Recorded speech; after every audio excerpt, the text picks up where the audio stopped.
In studio SO1 in Dockhouse Media City, whilst in SO3 we've got Hey Colossus. Hello. Hello. Hello. Hello. Hello. To have you back again, and you've not particularly got anything new to flog. There's some things going on which we will talk about, but of course you've been doing dates of late, and that's what kind of prompted the session. So I'm really glad that you made the effort for us, and you're promoting the album that came out a couple of years ago. But I've seen some of the exchanges on Twitter recently, and quite a lot of them have been about the fact that you had to wrestle with yourselves as to whether you were going to be allowed to wear shorts tonight.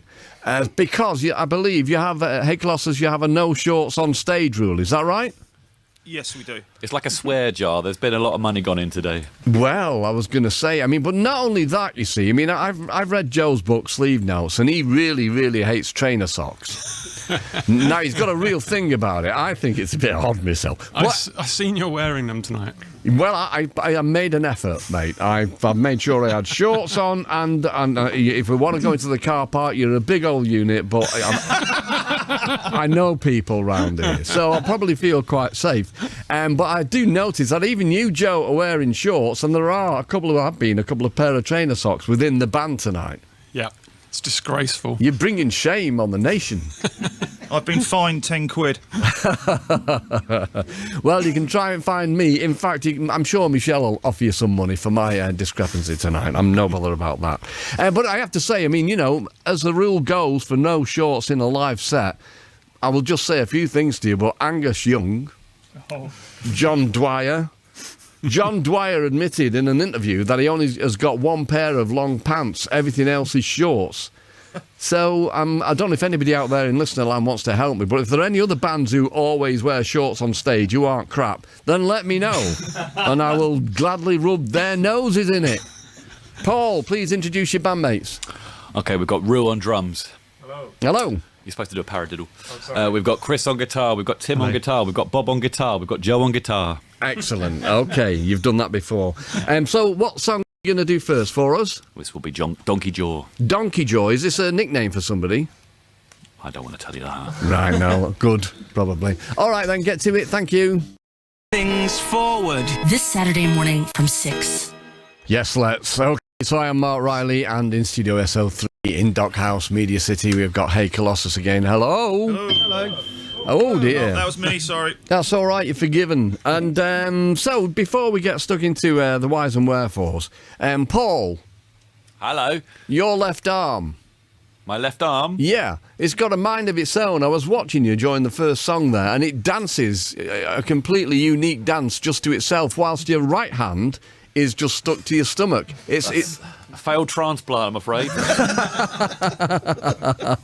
It's a great move you got going. Honestly, I was mesmerised by your left arm action. Well, that's very kind of you, thank you. Yeah, it's the only way I can keep in time, because it's very hard to just come in here for the first time and use the equipment for the first time and work it out. So I just go with the left arm swinging thing. Yeah, it's old school. I think, they used to do it back in the day, so, yeah. I don't know. It works, though, mate. It's a good watch. Now, then, we need to get on to something serious and sad, actually, at this point in time. So, when Mark Lanigan passed away in February of this year, I was on air, and I didn't handle it very well. I was absolutely heartbroken when Mark Lanigan passed away. And the strange thing was, we know Mark was very collaborative and one of the greatest singers ever, and one of the nicest men ever. And obviously, he'd had his demons as well documented in his books.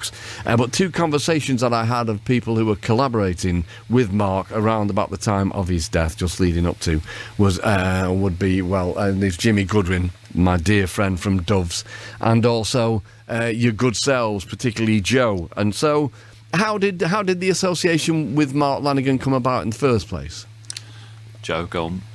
Yeah. He, maybe not from the very beginning, but from very early on, was just buying our records directly from us.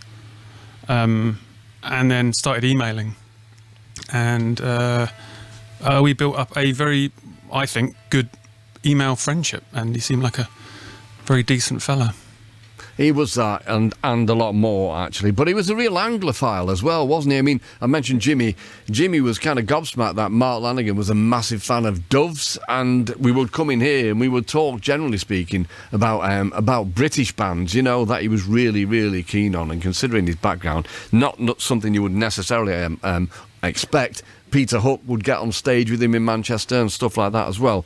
And so obviously the news for you was a double whammy, because not only were you fond, I presume, of his music and the man himself, but also you had this project on the boil for a record together. Oh yeah, we'd recorded a whole album for him and sent it to him, and the correspondence was very positive regarding it. And then I don't know, it was, what can I say, an absolute total bummer. Yeah, it really, really was. And so, of course, at that point in time, you're left with this material. So, how will that material kind of surface? And will Mark have any kind of a hand in it posthumously? Well, we've added to it, and it will appear. Right. Okie dokie. All right then. And I King of presume. brevity, yeah. I don't know what to say. No. It's well, you know, it's a work in progress. Yeah, absolutely. And it was just a terrible thing that happened. So it's not for it's not a song and dance part of the programme, is it? But I just wanted to get through that. And also, I believe you got news of something looming large in collaboration with the Quietus. Yep, there will be something coming out on announcement on Monday. We've just done a track for them. It's part of their series that they're doing on. They're doing some live cuts, and we're really proud of it. Actually, we got it together really well in the end. It's a Patrick Cowley cover. Now, pardon my ignorance at this point. I have got plenty of it, as I always say. But who is Patrick Cowley? Don't hate me. Very, very excellent producer from the late 70s, early 80s, I believe. And yes, he used to do soundtracks for homosexual movies, amongst other things. I wouldn't like to just typecast him as only doing that, but many things. And he did Do You Want to Funk by Sylvester. Do you want to funk? Really? Yes, Wow. you pronounced it very carefully. You didn't did. You got it right. Yeah, fabulous. Okay. All right then. So, hey Colossus, you are going to do another song for us now. So, what's next? This next song is called Revelation Day. Brilliant. That is Wooloo and Times. Marc Riley here. Hello. And Gideon Cole will be along for too long to have a chat with us about what's going to be on his programme. But before that, we've got Hey Colossus in Studio SL3. Hello.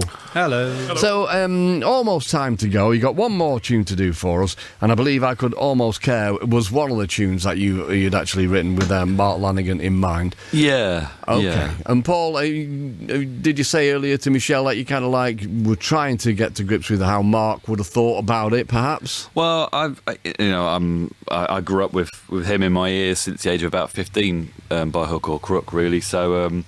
Once everyone had written the songs, all I have to do is write the vocals and the melodies and everything. He did a track on the last record, and I wrote everything out for him, and he just did it, amazingly. I even did it in his voice at like 2 a.m. after staying up 2 days straight. Right. Because I didn't know what else to do, and I thought if I ever met him, he'd punch my lights out for doing a really bad impression of Mark, sort of thing.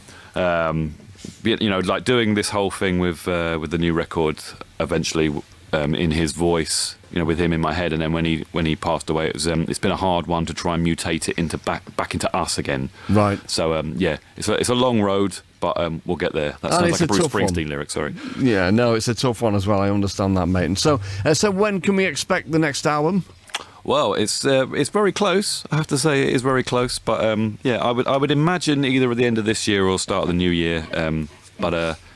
We used to rush it. We used to do one a year and rush it, and it was a great document of where we were. But I think we always want to now make sure we're extremely proud of everything that we do. So we're taking a little bit of time on it, but it will be good when it's done. I'm sure it will. And of course, you've got your own record label, so you don't have to wait for anybody else kind of behest. This is all COVID, isn't it? It's you've got to get on with it. Yeah, for sure. Speaking of COVID, I have to say that I flubbed our introduction earlier, and I meant to sort of say where we all live now, because we used to live a bit more close together before COVID, but now we're all spread out. So in order to try and get free things from our local towns, we're going to do a little quick shout out.